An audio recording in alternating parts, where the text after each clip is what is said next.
regarde tes yeux. Mais sache que pour tout cela, Dieu t'appellera en jugement. Dieu qui vous connaît, il vous parle. Quand on est jeune, on aime se réjouir.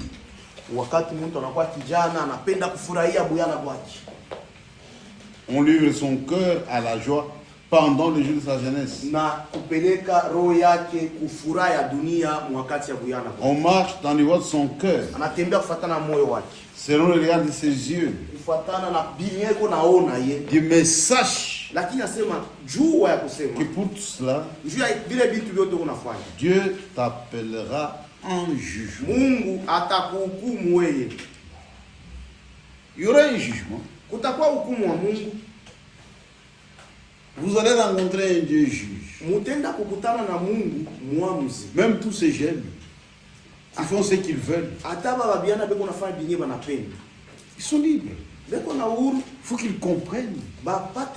Sache que Dieu t'appellera.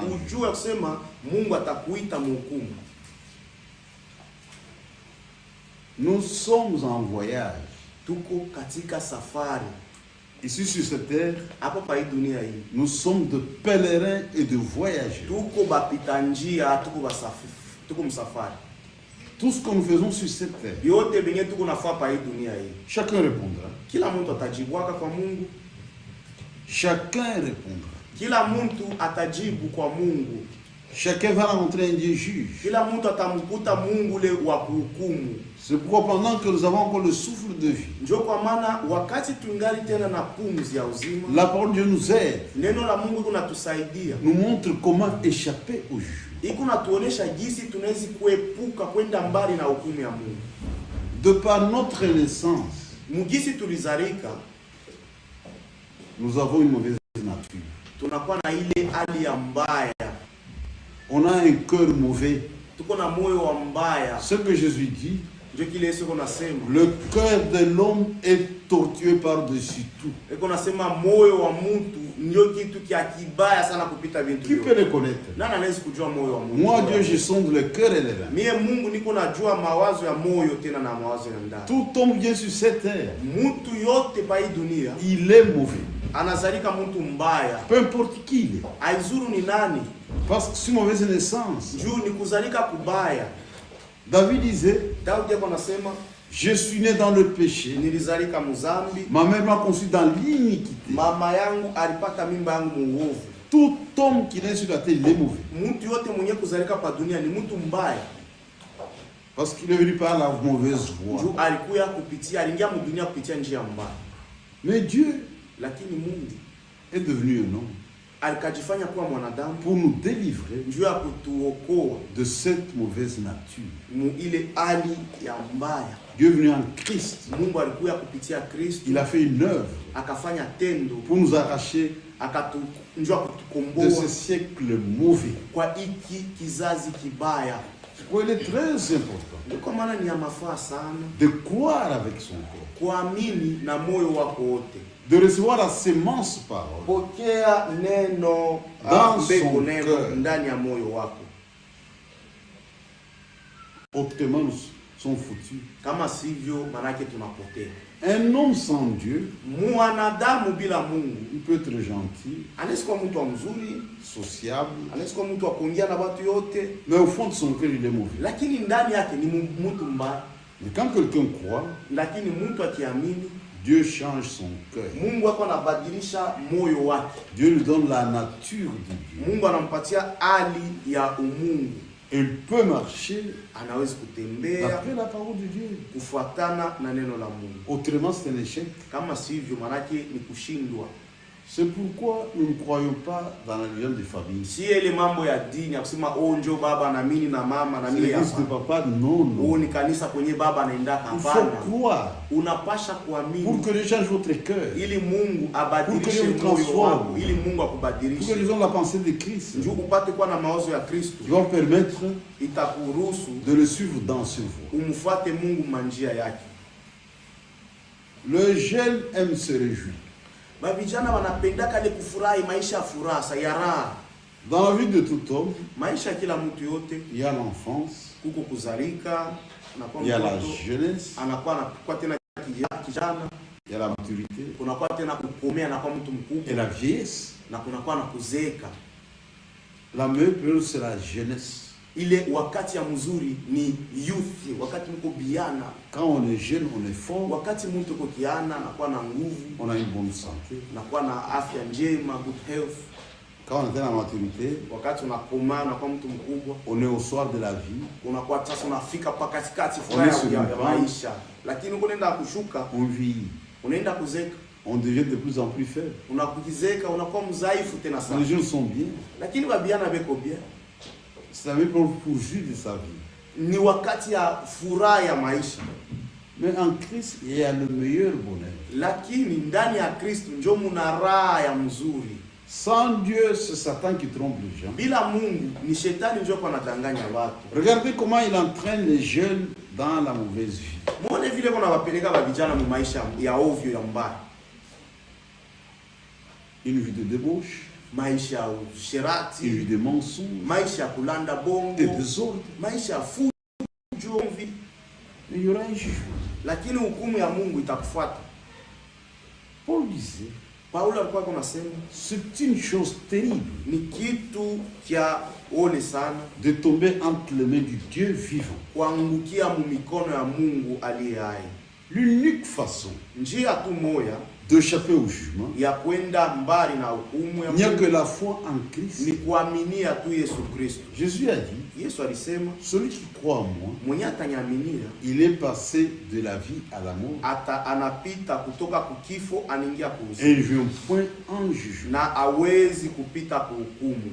On peut échapper au jugement des hommes. Hukumu ya watu unaweza kuikimbia. Mais on n'échappera jamais au jugement de Dieu. Lakini hukumu ya Mungu hauwezi kaikwepa. On peut dribbler les hommes.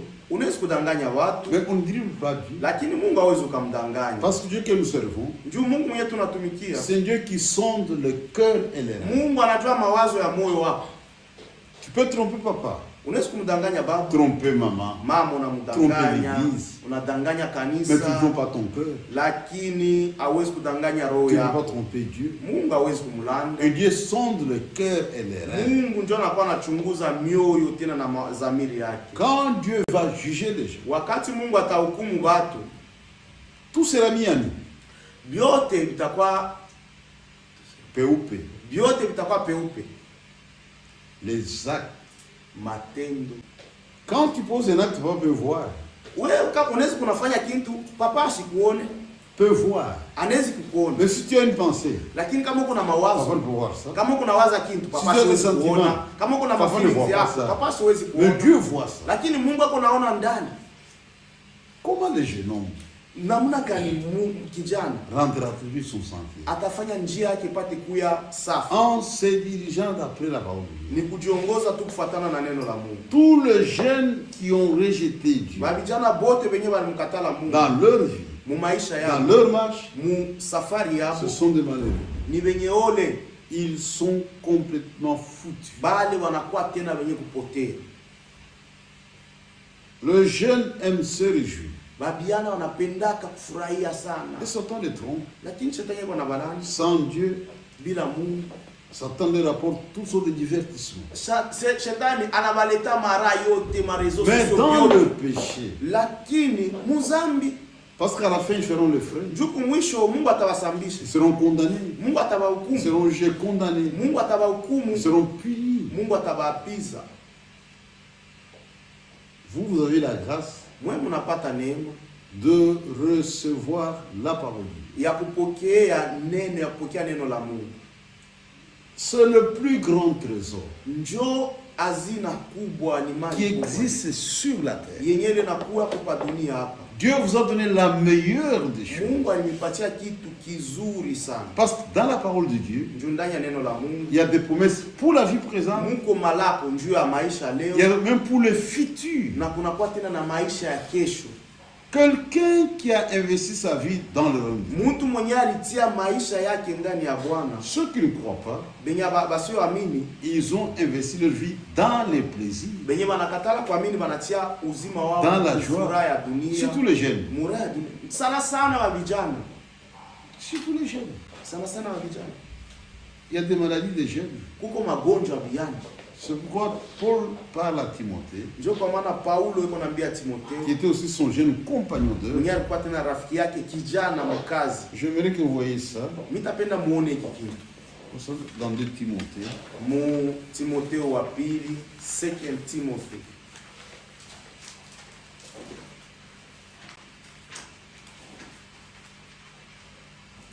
Deuxième Timothée chapitre 2.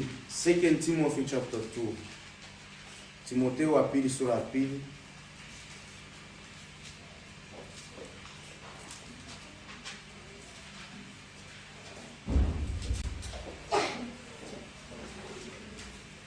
Depuis le verset 19 kuanzia ku mustari jusqu'au verset 22. Verse 19 up to verse 22. Néanmoins, de solides fondements posés par Dieu subsistent avec ces paroles qui lui servent de sceau. Le Seigneur connaît ceux qui lui appartiennent, et quiconque prononce le nom du Seigneur, qu'il s'éloigne de l'iniquité.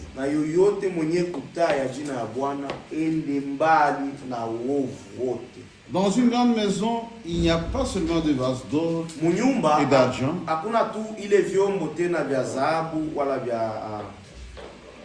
mais il y en a aussi de bois et de terre. Les uns sont des vases d'honneur, les autres sont des vases vides. Si donc quelqu'un se conserve pur en s'entraînant de ces choses, il sera un vase d'honneur, sanctifié, utile à son maître, propre à toute bonne œuvre. Atakuwa safi na atakuwa tena mwenye kutakaswa, atakuwa tena mwenye kufai kuja kusema Bwana wake amtumikishe. Fuis le passion de la jeunesse. Kimbia furaha ya ujana. Et recherche la justice, tafuta uwaki, la foi, imani, l'amour, mapendo, la paix, salama, avec ceux qui invoquent le Seigneur d'un cœur pur. Na bale benye kuita jina ya Bwana kwa moyo safi. J'aime cette exhortation de Paul à l'endroit de Timothée. Mimi napenda sana hii mafundisho Paulo alikuwa anambia Timotheo. Quiconque prononce le nom du Seigneur, qu'il s'éloigne de l'iniquité. Asema yoyote mwenyewe kutaja jina ya Bwana ende mbali na uchafu. L'iniquité c'est quoi? Ile uovu ni nini? C'est un mal. Uovu ni kitu kibaya. Que Dieu vous montre. Mungu anakuonesha kibaya. Mais que vous faites quand même. Lakini wewe unaenda kukifanya. C'est ça l'iniquité. Njoo uovu. Dieu dit que ce mal. Unajua sasa Mungu anasema ni kibaya. Mais vous le faites quand même. Lakini wewe unaenda kukifanya. Ça s'appelle l'iniquité. Ni uovu ile. Dit quiconque prononce le nom de Dieu, mwenye kuita jina ya Bwana, qu'il s'éloigne de l'iniquité. Aende mbali na uovu. Regardez aujourd'hui la plupart des jeunes qui fréquentent même les églises. Muone vijana vya leo, vya mingi biko naenda na kumakanisa. Mais leur vie, lakini maisha yabo, jette la honte et le propre sur la parole de Dieu. Iko napatisha Mungu haya na neno lake. Parfois, ils chantent dans la chorale. Sasa zingine beko wanaimba na mumakwaya. Mais ils mènent une mauvaise vie. Lakini wanaishi maisha buchafu. Biblia inasema yoyo prononce le nom du Seigneur, mwenye kuita jina la Bwana, qu'il sera de l'iniquité. Ende mbali na uovu. Vous, avec la parole de Dieu, mwe na neno la Mungu, Dieu vous a instruit. Mungu anamipatia ile tena. Vous les jeunes, mafundisho mwe fuyez ça. Asema mukimbie hivi vitu. Mukimbie hiki na hiki. Et Paul répète la même chose. Na Paulo anarudia pa kitu moja. Fuis le passion de la jeunesse. Asema kimbia furaha ya ujana. Les jeunes aiment se réjouir. Ba vijana wanapendaka sana maisha ya furaha ya raha. Et Satan les a eus. Shetani aliwapata na wafungi. Il leur procure une fausse joie. Shetani anawapatia furaha ya bongo. Dans le péché, muzambi. Il a créé un Éden de Satan. Anafanya shamba yake shetani. Il a perverti les jeunes gens. Analabisha la vijana. La jeunesse est complètement corrompue aujourd'hui. Ba vijana benye kulabika leo sana. C'est vraiment triste. Ni ya huzuni. Si vous avez pu échapper, kama mwe mnaepuka kwa kile kitu, c'est à cause de la parole de Dieu. Njoo ya neno la Mungu. Soyez reconnaissants. Mumshukuru Mungu. Remerciez le Seigneur. Mumshukuru Bwana. Gardez la parole. Mchunge neno. Vous donnerez raison à Dieu. Mwisho mutasema Mungu alikuwa na sheria. Dans une maison, asema mnyumba, il y a des vases d'honneur muko vyombo vya heshima et des vases d'usage vil. Na vyombo vingine vya kazi ya kawaida tu. Quand le propriétaire achète des vases, wakati mwenye na nyumba eko anauza vyombo, masani, sont ces vases, ni vyake, il amène, anabileta, il dit ça c'est un vase d'honneur. Asema hivi vyombo, masani pour manger, boire, on utilise ça. Njoo ya kunwa na kula tutatumikisha hivi. Ça va être des pots pour les enfants. Hii ni batoto njoo wataanza kuchezea.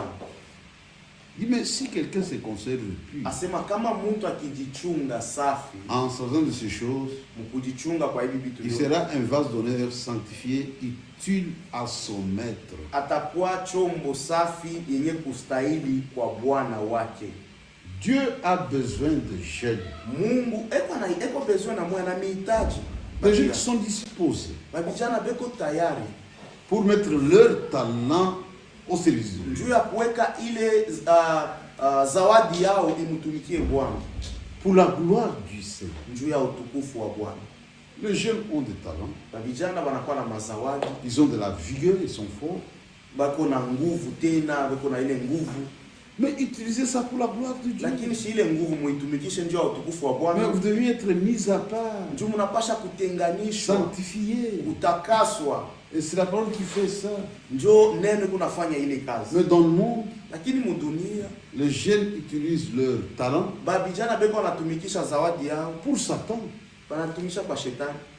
C'est ce qui est scandaleux. Njoo kia kikwazo kile kia kuazisha. Regardez beaucoup de jeunes. Muone vijana wa mingi sont dans la boisson, beko mupombe, dans le chanvre, beko mubangi, dans les femmes, beko mumambo ya girlfriend na boyfriend.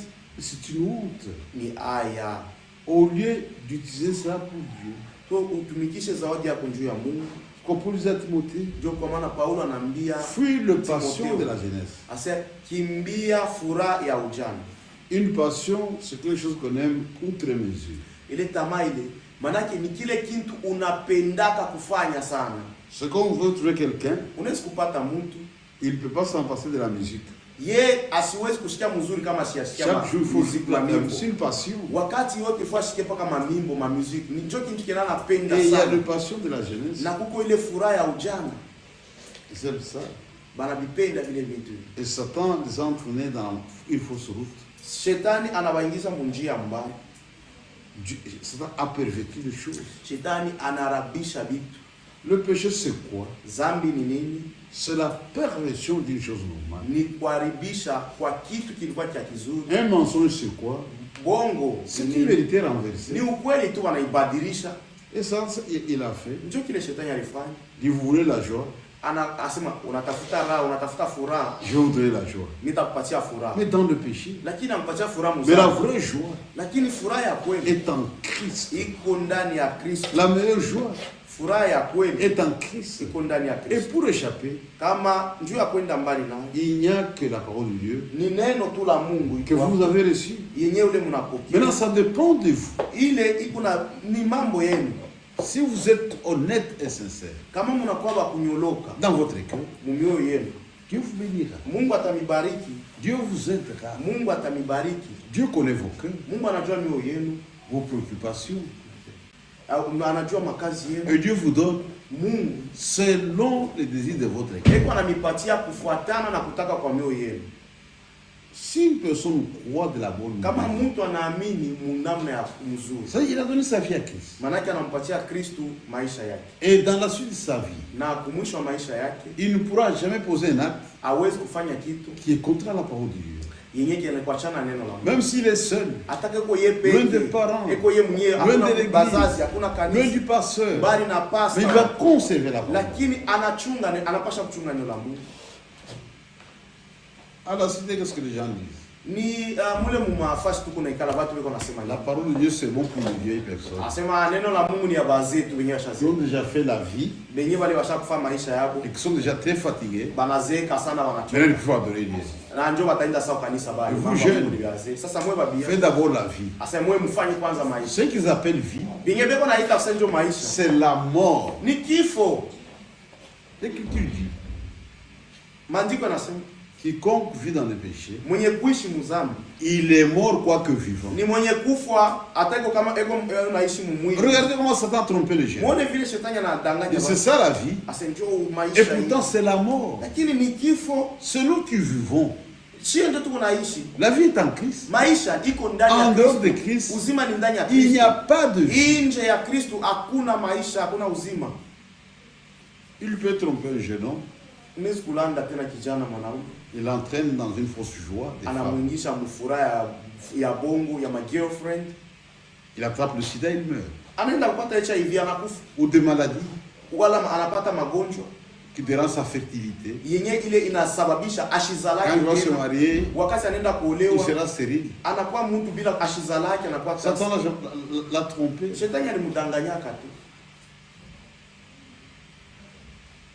Et quand quelqu'un suit la parole de Dieu, il peut expérimenter la véritable joie. La joie que Dieu apporte par sa parole et par son esprit. Pas une joie truquée par Satan. C'est pourquoi mes jeunes gens, remerciez le Seigneur pour cette parole. Gardez la parole. Pour vous garder. Il est impossible aujourd'hui de vous garder correctement sans la parole de Dieu. Quand vous vous éloignez de la parole de Dieu, c'est un suicide volontaire. Vous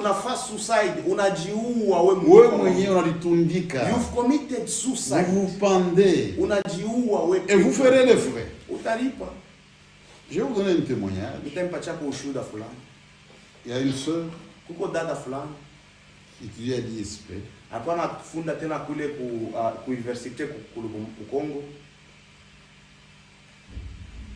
Elle se marie. Elle a des enfants. Elle est chez elle. Mais ses amis qui avaient étudié aussi, sans parole de Dieu, elles ont eu des enfants avec différentes personnes. Pour elles, sont des gens de renom. Tel directeur, un enfant. Tel autre, un enfant. Maintenant, à la fin, elles se sont retrouvées avec les enfants sans parents. L'une d'elles avait rencontré la sœur. Oh, toi, tu avais bien fait des choses. Tu es chez toi. On a regardé nous. On est Samari dans la vieillesse. On a eu des enfants en vrac. On a cette charge. Oui, que la parole avait aidé notre sœur à ne pas s'engager dans cette voie. Les autres pensaient que c'était la civilisation. Et regarde à la fin. Elles ont fini par donner raison à Dieu. Tous les jeunes qui ont refusé de se conduire d'après la parole de Dieu, ils donneront raison à Dieu. Même vous qui êtes ici, si vous abandonnez la parole de Dieu, un jour vous allez vous souvenir de mon exhortation. Si j'avais gardé la parole, je ne serais plus dans ces situations. Mais ce sera trop tard. Gardez la parole. Conduisez-vous d'après la parole. Ne vous écartez pas de la parole. Peu importe ce qui arrive, agissez toujours d'après la parole. Ne faites rien en dehors de ce que Dieu a planifié, ce que Dieu a dit.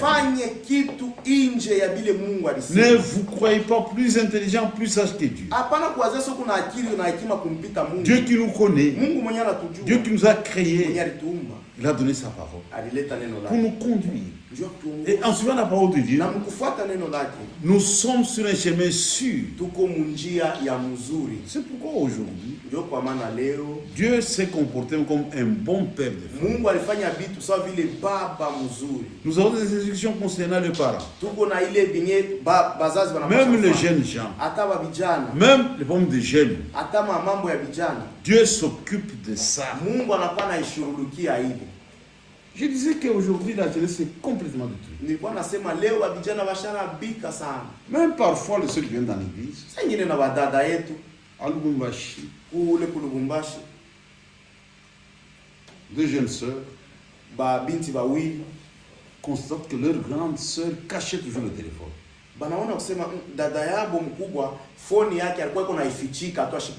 Il y avait des codes, tout ça. Aujourd'hui, nous n'avons pas une vie cachée. Mon téléphone, tout le monde peut le consulter.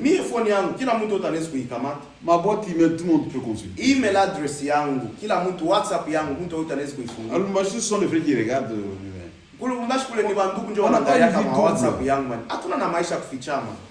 Ces petites sœurs soupçonnaient quelque chose. Ces petites sœurs soupçonnaient quelque chose. Un jour, elle a oublié le téléphone. Je ne sais pas comment appeler ça. De façon fortuite, on appuie, ça s'ouvre. Ce qu'elles ont vu, elles ont tremblé. Elles ont téléchargé dans leur téléphone. C'était des chrétiennes. Dit, nous allons l'accuser à l'église. Des choses impossibles dans le téléphone. Mais elle vient à l'église chaque jour.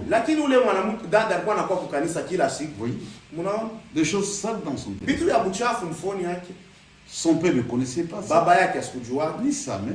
Mais elle connaissait. Elle ne faut pas tromper son cœur.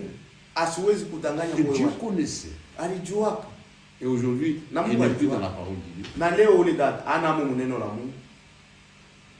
Dieu a donné des instructions. Si vous avez un problème, vous voyez les conducteurs. Ils vont vous diriger. Ils vont vous diriger. Dieu a tout prévu. Comment nous garder dans sa parole. Même pour chacun, mais le mariage, il y a tout, comment ça va se passer. Il y a des instructions. Vous voyez les conducteurs. Ne vous précipitez pas. Il ne faut pas gâcher. Comment le jeune homme rendra-t-il plus son sentier? Vous avez eu la grâce de recevoir la parole de Dieu étant jeune. La plupart des frères sont venus étant vieux, avec de passé qui n'était pas très fameux. Mais vous avez étant jeune. Vous avez commencé par l'école du dimanche. On vous a instruit ce que vous avez vécu dans la pureté. Continuez dans la pureté. C'est pour la gloire de Dieu. Au jour du jugement, vous serez des juges pour ou contre ces générations. Il y aura des jeunes. Et Seigneur, tu sais, ce sont des conditions difficiles. Pour vivre, il fallait faire ça. Dieu appelle un témoin. Ma fille est là.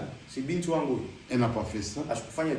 Elle était dans la même situation. Mais vous, jeune garçon, c'est pourquoi Paul, quand il s'adressait aux jeunes, les jeunes gens, vous êtes forts parce que vous avez vaincu le mal. Nous avons des jeunes forts que Satan ne peut pas séduire parce qu'ils sont établis dans la parole de Dieu. Ils ne bougent jamais. Ils ne bougent jamais. Vous avez la parole. conduisez-vous toujours d'après la parole. Mujiongoze, mutembe kufatana na neno. Ne vous écartez jamais de la parole de Dieu. Musiende mbali na neno. Si vous le faites, vous signez vous-même votre suicide volontaire. C'est ce que Dieu a dit. Vous allez vous suyer. Dit comment un jeune homme rendra-t-il son sang en se dirigeant d'après la parole de Dieu? Quand vous vous écartez de ça, sont des souillures. Et vous êtes foutus.